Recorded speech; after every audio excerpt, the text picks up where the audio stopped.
வாழ்க்கைன்றது ஒரு சுனாமி மாதிரி, சாவுன்றது பினாமி மாதிரி. ரோடை நாம் கிராஸ் பண்ணலாம், ஆனால் ரோடு நம்மளை கிராஸ் பண்ணக்கூடாது. பயிர்கள் இருக்கிறதுலாம் உயிர்கள் இருக்கும். நேற்று செத்தா நாளைக்கு பால், முந்தானத்தி நீர்மோர், நாளைக்கு திரட்டி பால். இப்படி தத்துவங்கள்லாம் சொல்லும்போது ஏன் வருத்தப்படுறீங்க? கவலை வேண்டாம். அந்த படத்துடைய விமர்சனம் தான். இந்தியா கிளிட்ஸ் ரசிகர்களே வணக்கம். கவலை வேண்டாம் அப்படின்றச்சே உங்களுக்கு மைண்டில் வந்து இல்லை, okay don't worry be happy அப்படின்ற லெவலில் ஒரு ஃபுல் லெங்க்த் காமெடி போல் இருக்குது அப்படின்னு நினைக்கும்போது யூஏ அப்படின்னு ஒரு சர்டிஃபிகேட்டை பார்த்தோன்னு ஐயோ ஒருவேளை த்ரிஷா இல்லைன்னா நயன்தாரா பார்ட் 2 டைப்பில் இது இருக்குமா, யூஏ அப்படின்னு போட்டிருக்கேன் அப்படிங்கிறச்சு உங்களுக்கு சின்ன ஒரு ஜெர்க் வரும். இது என்ன மாதிரி படம், இது என்ன மாதிரி படங்கிறத சொல்லிட்டு இந்த ஜெர்க் விஷயத்துக்கு மறுபடியும் வரேன். அதாவது ஒரு லைஃபு, அது லவ்வோ இல்லை அரேஞ்ச் மேரேஜோ, ஒரு லைஃப் வந்து ஸ்பாயில் ஆகிடுச்சு, சரியாக ஒர்க் அவுட் ஆகலை.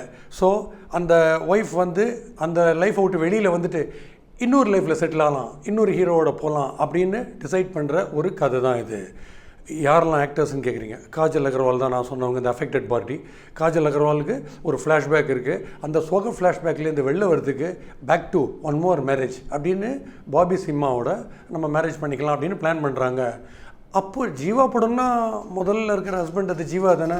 கரெக்டாக சொல்கிறீங்க, ரொம்ப சூப்பர். இப்போ உங்களுக்கு அதை புரிஞ்சிடுச்சு இல்லையா? ஸோ இந்த லைஃபா அந்த லைஃபா, இல்லை நமக்கு லைஃப் பார்க்கும்போது இருக்குமா அப்படின்னு சில சாய்ஸஸ்லாம் இந்த படத்தில் வருது.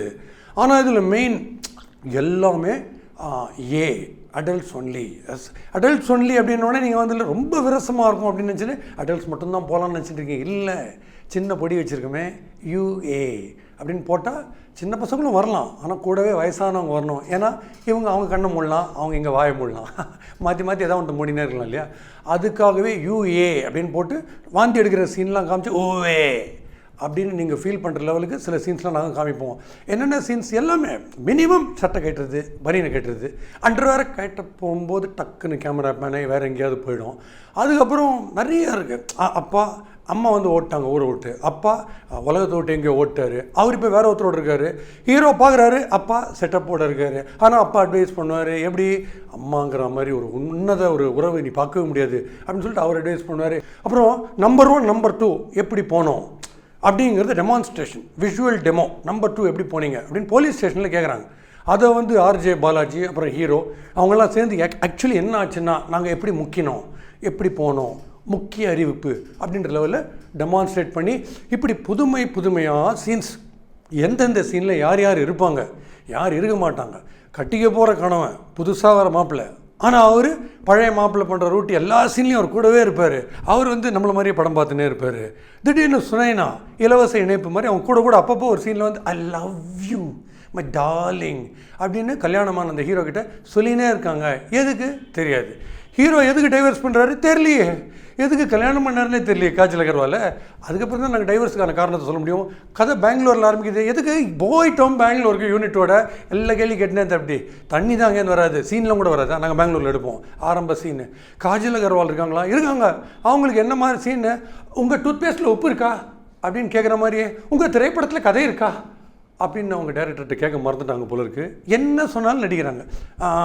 ஆக்ஷன், இந்த சீன் ஆச்சரியம் அப்படி வச்சுக்கிறாங்க, இந்த சீன் கோவம் அப்படி, இந்த சீன் நீ வைக்க போகிறீங்க, இந்த சீன் கிஸ்ஸு சொப், என்னென்ன நாங்கள் சொல்கிறோமோ நாங்கள் செஞ்சுனே இருப்போம். ஆனால் எங்கள் ரோல் என்ன, இந்த படத்தில் எங்கள் கேரக்டர் எப்படி போகுது, நாங்கள் எதுக்கு லவ் பண்ணுறோம், எதுக்கு டைவர்ஸ் பண்ணுறோம், எதுக்கு அடிச்சுக்கிறோம், எதுக்கு துப்புறோம், எதுக்கு காலை வாடுறோம், நாங்கள் என்ன வேணால் செய்வோம். டைரக்டர் சொல்லணும், அவர் சொன்ன பெஞ்சை நாங்கள் சண்டப்போம். அந்த பெஞ்ச் அப்படின்னா நாங்கள் பெஞ்ச் எடுத்து தலைமையில் கூட வச்சுப்போம். ஆனால் நாங்கள் சொன்னதை கேட்டுனே இருப்போம். இந்த மாதிரி படம் ஒரு 2 மணி நேரத்துக்கு மேலே போயினே இருது. எனக்கு என்ன டவுட்டாக இருக்குதுன்னா, இப்போ சொசைட்டியில் ஸ்டாக்கிங், ரேப்பிங் அப்படின்னு பேப்பரில் பேஜுக்கு பேஜ் நியூஸ் வந்துனே இருக்கும்போது இப்படி, அதாவது ஈபிகோ செக்ஷனில் எதில் வேணால் அரெஸ்ட் பண்ணலான்ற லெவலில் இவ்வளோ வயசஸ் காமிச்சு பப்ளிக் லைஃப்பில் இதெல்லாம் காமிச்சு ஏற்கனவே யங்ஸ்டர்ஸ் வந்து கெட்டு போகிறதுக்கு ரெடியாக இருக்கிறவங்கள வந்து இப்படி வந்து கண்டிப்பாக இன்ஸ்பயர் பண்ணி கெடுக்கணுமா அப்படின்றது ஒரு சின்ன கேள்வி. நான் எதுக்கு சொல்கிறேன், ஜீவாலாம் ஃபண்டாஸ்டிக்கான ஃபிலிம் நடிச்சலாம் நான் பார்த்துருக்கேன்.